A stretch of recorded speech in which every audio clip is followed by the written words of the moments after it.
Celts and South Italy. The studies of the great German ethnomusicologist Marius Schneider show some parallel lines among the various European cultures according to folk music and dances.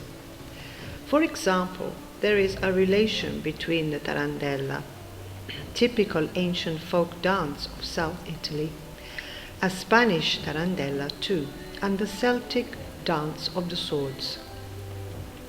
Schneider underlines the analogies between the two dances. Both have a therapeutic aim because originally they were finalized to heal illnesses with the sound and specific movements associated to that music.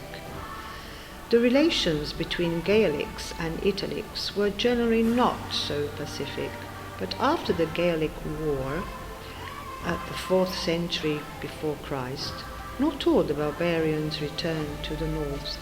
A part of them descended the Italian peninsula, putting themselves at the service of the powerful ex-Greek colonies of Magna Graecia. Dionysus I, tyrant of Syracusa, eastern Sicily, had many Celts among his mercenaries, creating also stable camps in Apulia and Salento. Dance of the Swords. The Dance of the Swords is a folk dance anciently diffused in Spain, Germany, England, Scotland, but also in the Balkans, in the Basque provinces, and in some extra-European countries. A recurrent element is the disposition of the dancers in order to form geometric figures. Concentric circles, spirals, bridges, and vaults formed with the swords.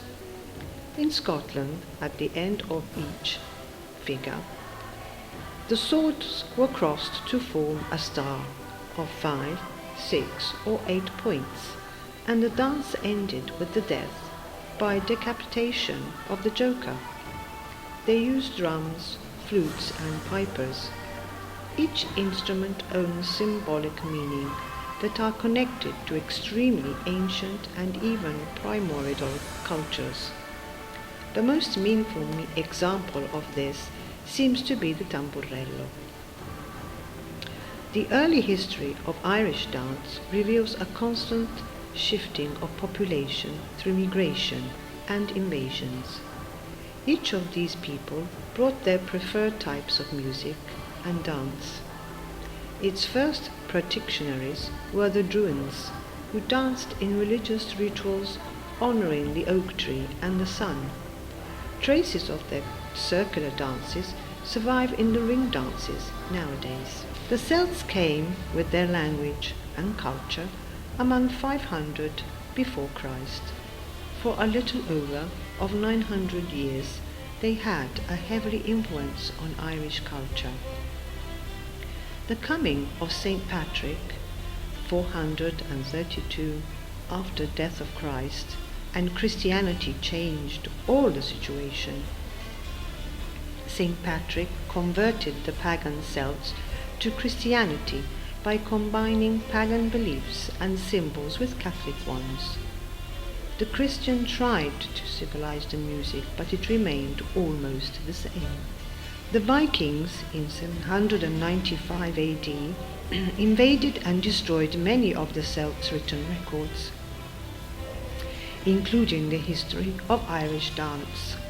The Facian, a festival of trade, politics and culture, survived and was carried on by the newly combined culture of the Celts and Vikings, becoming a place of art, music, dance and sporting events.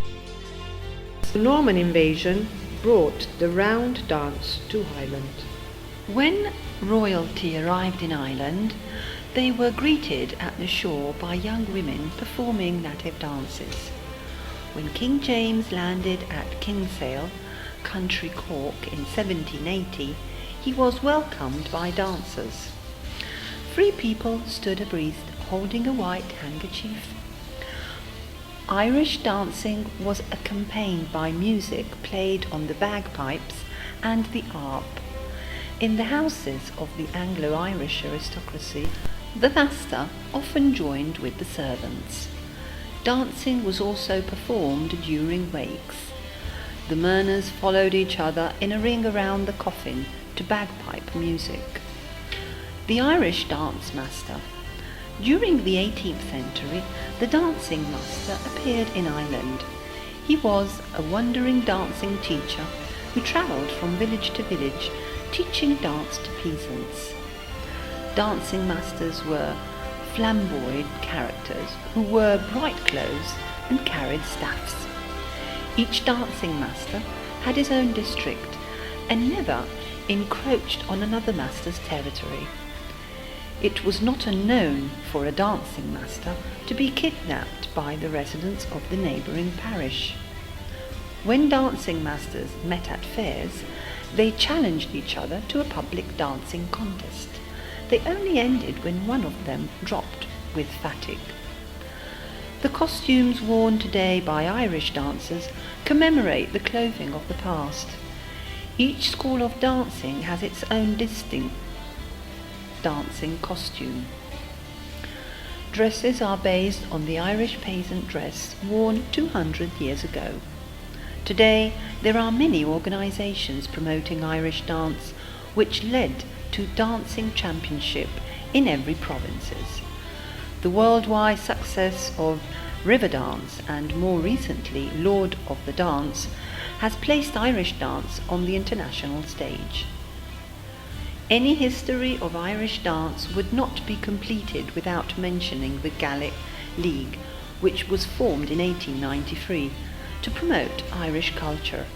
In 1929, the League set up a commission of inquiry to investigate the state of Irish dance in the world, leading to the formation of the Irish Dance Commission in 1930.